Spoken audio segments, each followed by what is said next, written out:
معانا لقاء النهارده خاص جدا مع مستر سيد العدوي، رئيس مؤسسة السيد العدوي للتدريب الخاص بالتجميل وكل ما يخص مصففي الشعر، ورئيس شركة باي شاين.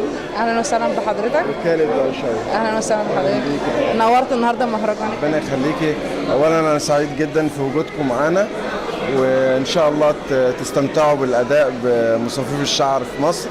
والنهارده عاملين حاجة جميلة جدا، رابطة الجيزة عاملين مهرجان اسمه فرسان الجمال، وفعلا كل اللي احنا شايفينه دلوقتي في منتهى الجمال ومنتهى الرقة للسيدات وللرجال، والجميع المنتجات اللي هي بيتم عرضها النهارده في السوق التجاري لمهرجان رابطة الجيزة.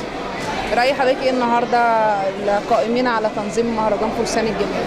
والله انا شايف ان مهرجان من اول ما ابتدى وهو ناجح، من اول بداية المسابقة الفردية هو ناجح، ولغاية دلوقتي بسم الله ما شاء الله تنظيم رائع، كل حاجة محسوبة، في ناس بذلت فعلا مجهود كبير عشان نجاح المهرجان، وان شاء الله ربنا يتمم لهم بخير.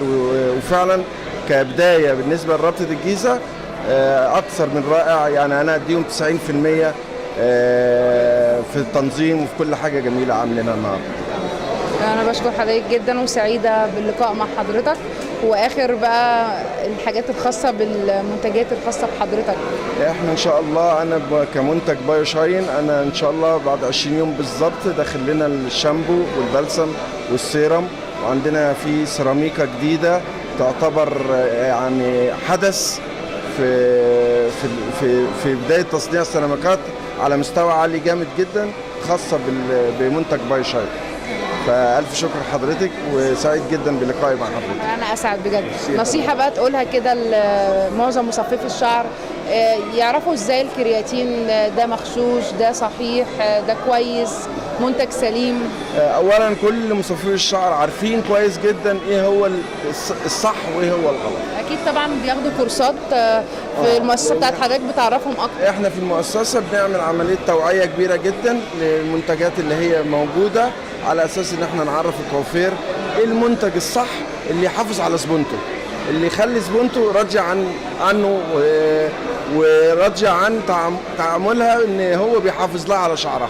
ودي مهمه جدا بالنسبه لمصففي الشعر، لان لو حافظ على الشعر هو ده راس ماله، فهو بيحافظ فعلا على شغله. فأتمنى يا رب النجاح لكل مصففي الشعر في مصر والوطن العربي. تقدم كده وازدهار، وانا سعيده باللقاء مع حضرتك بجد، يعني حضرتك علم من اعلام الفن هنا. ربنا يخليك. شكرا لحضرتك. بشكر حضرتك. صوره بقى يا استاذ هاني.